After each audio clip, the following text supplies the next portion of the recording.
That's also another side that maybe, just maybe, we might see Fredrin in this game. Fredrin popping up into the jungle. I'd love to see how that actually works out, right? How does the Fredrin space in the beginning? How does he farm in this current meta? There are big questions around that hero. You gotta make sure that your opponent's mid and their roam and maybe even their XP are safe for the Fredrin to interact with. So that being said, with the pick still being hidden for now, I'd say the Fredrin's gonna come out, it'll come out later, but Tegami's not gonna touch that, especially since the Suyo and the Bruno are early picked up. As an old Fredrin main, I don't like it when there's a Bruno on the outside.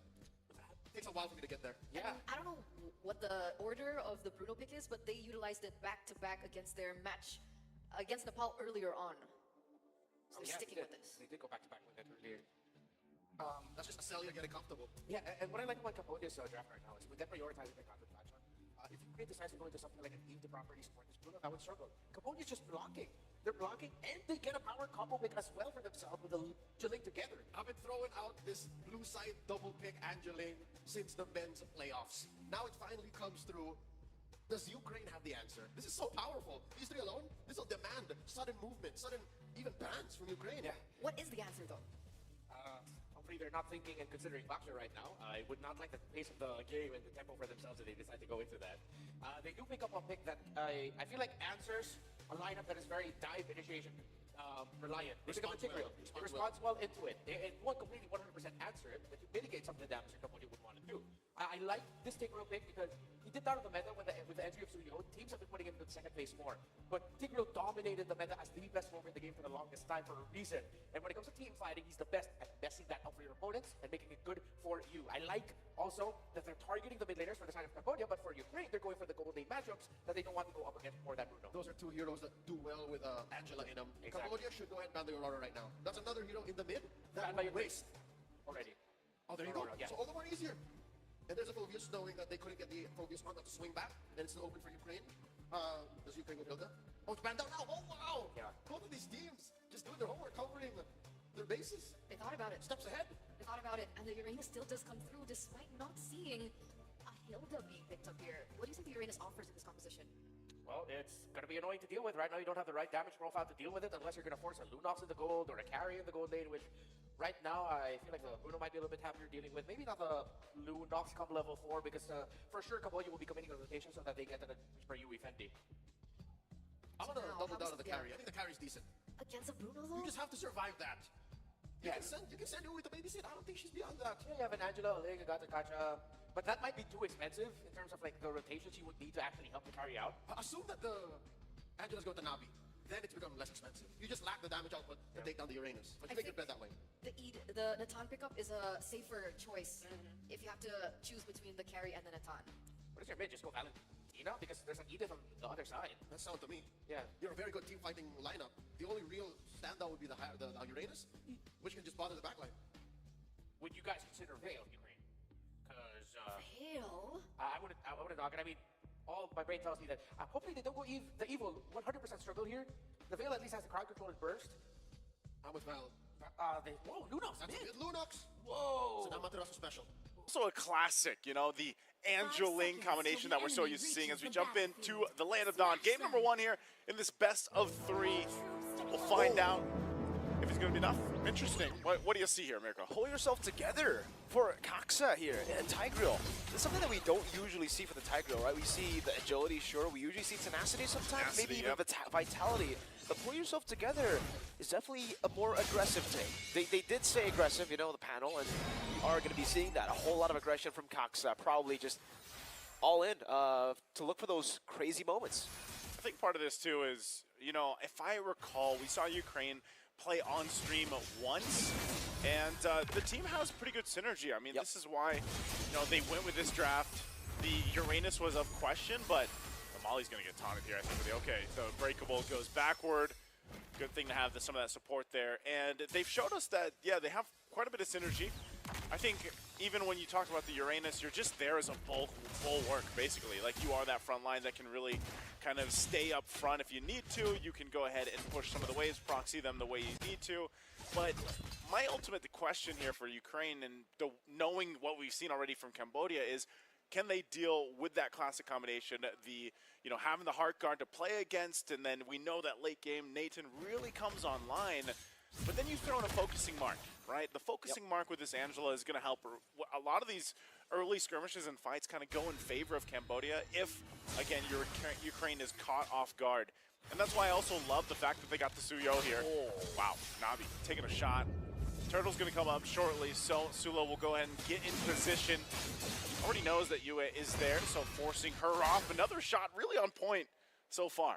Yeah, Sula's been really, really on point. And again, for me personally, I really like this Lunox pick. I'm a big fan of the Lunox pick here, especially considering, you know, you're up against an Angela. Usually the Angela does have a lot of ways to actually just bully out the lane. Wow, free turtle, by the way. This is why the Lunox. Just like you asked me earlier, Mirko. Yeah. You know, can we get a timer for objectives when a Suyo and a Lunox are in the same game? We really should at this point, right? Because, man, it's super quick. And that's the reason I like the Lunox too. But on top of the fact that you take neutral objectives super quick if the enemy team is late to respond, is the fact that in lane against an Angela, usually Angela wins out just through sustain. And you have the sustain with your yellow, that yellow form, right? Yep. So just continue to farm up. Oh, Molly here will just get away with the consecration, not even a purify used up, and it's really, really slow. But in the slow games, Ukraine have been able to get good dubs, man, just through scaling. Scaling's going to be in their favor. I think part of that too, anytime you have a Lunox on the table, that's really what you're going for. And I almost expect Cambodia to go ahead and just play to the tune of Ukraine until later on. If they can't get, you know, some sort of a secured kill because of the fact that they have Angela with them, then they might as well just wait, pushing, you know, some of the side lanes later on. But I don't really expect them to start fights or even these skirmishes. Every single time they do fight, it's probably going to be around the turtle, you know, or later on the Lord, and then build into that. Now, and that's also what makes me worried, because Tagami, you know, we've seen her back in the last match when game number 1, when she kind of struggled a little bit, especially with pacing. You want to be able to get the snowball going. They're going to go in mid lane. Or Shadow in the flicker with a taunt, and he pulls it exactly. Help on Amaterasu. Good brilliance coming down, but it's Blazes right there. Amaterasu with a flicker around, but now the AOG will knock Sula up. A few blades claimed, and Amaterasu will be taken down. Molly still able to survive, but man, crazy mechanics from Tagami. Well, I was just saying, you know, I didn't expect them to actually throw some fists this early on, but hey, they do it. Maybe that's part of, again, why that momentum they had in the previous series, they're really locked in right now. Worldy to just kind of check things out. But those 2 kills and going over here kind of spread up even, you even got a kill there. That's going to help them now possibly secure this turtle. I expect Ukraine still to go ahead and you know, if they're able to rotate fast enough with Sula, because they know that the Ling Tagami, she needs the purple buff, they'll actually go ahead and, it looks like, get ready to go toe-to-toe for this. The only problem is Coxa doesn't have the flicker. You know, she can't really surprise them. And Yue Fendi will actually give quick work to this. It looks like Ukraine's just going to have to give this one up. But 1-for-1 for the Turtles right now for both teams. Very slow and steady right now. This is a big item picked up, though, for Nabi. Nabi does get the Flask of the Oasis. It looks like they might try to make a play here towards Mashi. 3 members are here, and also Tagami just around the corner, but I don't think you can really do much here. There's a hard guard. Yep, good shove, and the implosion too, but hard guard actually saves her just for a bit here. Coxa will be taken very low. Revitalize gets popped in, and comes the blades as well. Tagami go with the blades in the back, finding the kill. Coxa very low, taken out as well. It's double to Tagami. Looking for Amaterasu, jumps in with the Divine Blade one more time. Amaterasu will probably be slated here again. Tagami very low, will be shut down by Sula. But it's a dive here. Uwe will not go for the flicker. Doesn't even have the flicker at the support of the game, but it's a 3-for-1. Tagami wanted that triple, man. You know, she really saw it. She wanted to take that opportunity to clear it in. And this is why, you know, every time we see this combination come up, that hard guard provides so much to the whole game plan when you have a lane on the table. You can see she's already got that Berserker's Fury, but both junglers, her and Sula, both are actually relatively even across the board. You have some differences here going in the lanes. Even the gold lane, relatively matched up. You know, just 100 gold difference between the two. Conceal, and another Conceal going to be used in response, but Molly just forcing them off. And this is where we see the focus now. Can they get these tier 1s down? Both teams slowly working on them because they don't have any just yet. Yui providing a lot of information on this Edith, and you know, it goes back to the question, when is that timing going to happen here for both these lineups? Celia? The hard guard again, Defiant Blades, Cecilia very low. Good implosion to peel off. Uwe is going to be taken very, very low to by Amaterasu. Kaksa going to shove over. Tagami still has it with the Blaze, and now Cecilia slaying under the turret. Amaterasu able to get a trade back, but Tagami is ruthless. It's a double, but now a double as well for Tagami. Molly with the consecration still able to survive. Meanwhile, Sula just looking for a trade in bottom lane. Will be able to get a turret at least for the 2-for-2, making it actually worth it for Ukraine. Sula grabbing that turret. You know, it almost makes you wonder. It is going to be a trade, though, again. Objective here, Cambodia will get this turtle, but, you know, even that last exchange, I was thinking Celia would be able to survive, but maybe that implosion and then the swoop into the turret put them in range to go ahead and cap out the kill, but still, Ukraine does find some answers. Yeah. Mid lane, they're just so tanky, you know, no initiation is going to follow through, but now that Amaterasu is here, Sula, they'll go ahead and focus on these buffs. And, you know, mind you, all this happening, Celia. Probably going to be slain again. Tagami, nice flicker. Get him away. Ooh, Celia, great moves away. Tagami, go for the blades again. Under the turret, Celia still surviving. Oh, good stun from Sula. Coming from an off angle. Kaksa earlier, able to get the implosion and the shove back so that Moshi gets caught under that turret. Wow. But it becomes a 1-for-0. What an escape. I was almost expecting Celia would just kind of go down. Good thing that she still had that flicker available. Maratu holding down the line up here on the top side. She'll be able to keep it together. So Ukraine, and you know, before that fight broke out, I was saying, yeah, you might see quite a few kills here for Cambodia, but Ukraine has been doing really good in terms of farming across the map where they can. So that even though they might be losing a kill here or there, relatively, the economy is still in their favor. You know, they can still scale up really well. Time in this case is what they have to with the Bruno even and the Lunox. They'll scale up really well into the mid game, and that's where we are now. This Lord is coming up. I actually think they would be in a good position to win a team fight here. And seeing how they manage these waves pushing in, or the turrets, even these tier 1s. Oh, hold on. Sharon, the flanker now with a hard guard too.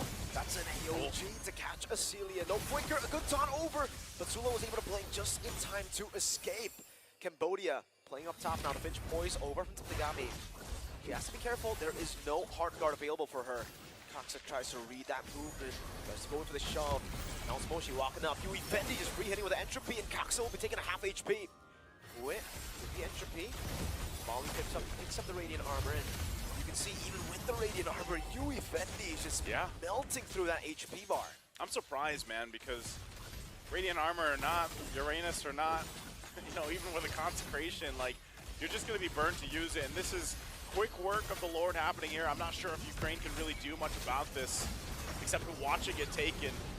Somali, Kaksa, they'll back off, and they got to get ready here. Sula has been doing a good job, you know. If she can't find something to contest, like head-to-head, she'll go and push one of the lanes, get what she can.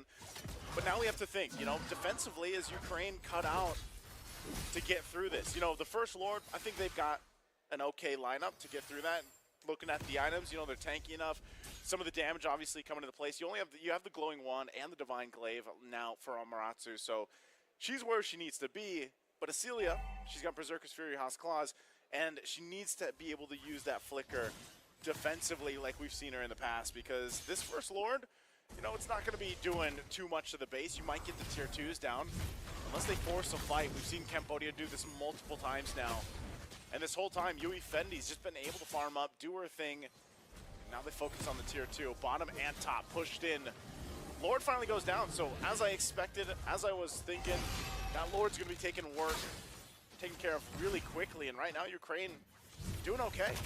Great clear. They still have very, very good clear with Lunox, with Suyo even, helping just poking them down. And obviously, Celia on the Bruno, even though she's 0-3 and 0 right now. Yeah, you get all the stacks in, you should be able to clear out minions really, really well. But if you're just playing to wait, Tagami jumping on top of Amaterasu is going to be able to use the Chaos and the Flicker with the Brilliance too. A bit too early, Tagami going in, now with pitch poised to escape. Absolute class as Molly just gets obliterated by Yui Fendi on the Natan as she picks up a Holy Crystal. Not gonna lie, man, that was smooth from Tagami.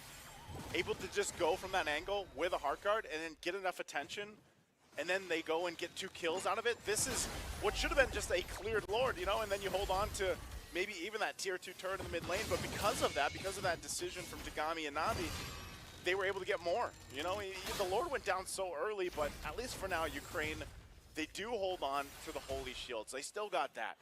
And so when you're looking at it, once again, the goal lead building up a little bit for a Cambodia, they might have to really rely on contesting this next Lord here in less than a minute. But Ukraine right now just trying to stay together. You know, they don't want to get caught out. This is the problem when you deal with a Ling and an Angela. You never know. You know, it's almost as bad as when you have a Loyi on the table. Like, they're just going to diversion in. But with a Ling, even if you try to catch them, you have to throw so much, you know, to be able to catch the Ling here. And right now, I just feel like that's one of the weak points of Ukraine's lineup. Trying to catch the Ling, trying to follow a Ling with a hard guard is already hard enough. And it kind of just puts you in a very susceptible position to get collapsed down and forced to fight. Now it's about to set up Sula. They're trying to match the Ling movement, but when you do this in a late game, it's a very big disadvantage for your team if you don't have like a Fanny or someone else like a Nolan even, right? Someone that can actually match the maneuverability, the mobility of Tagami. Purple buff taken.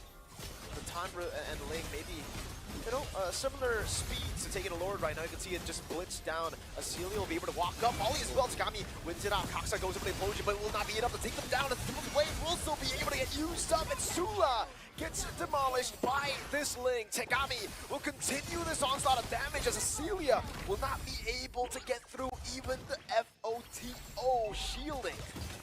A little bit too much to handle here for Ukraine. Top turret's going to be worked on. Amatsu goes in. A desperate attempt to try to save the game, but man, Tagami is godlike, and they'll secure game number 1 with the momentum after getting the reverse sweep earlier. Naisu, Cambodia is online. Man, they've been online, you know, throughout the day. They've felt defeat maybe once or twice here in terms of games, but momentum completely in their favor. And, you know, little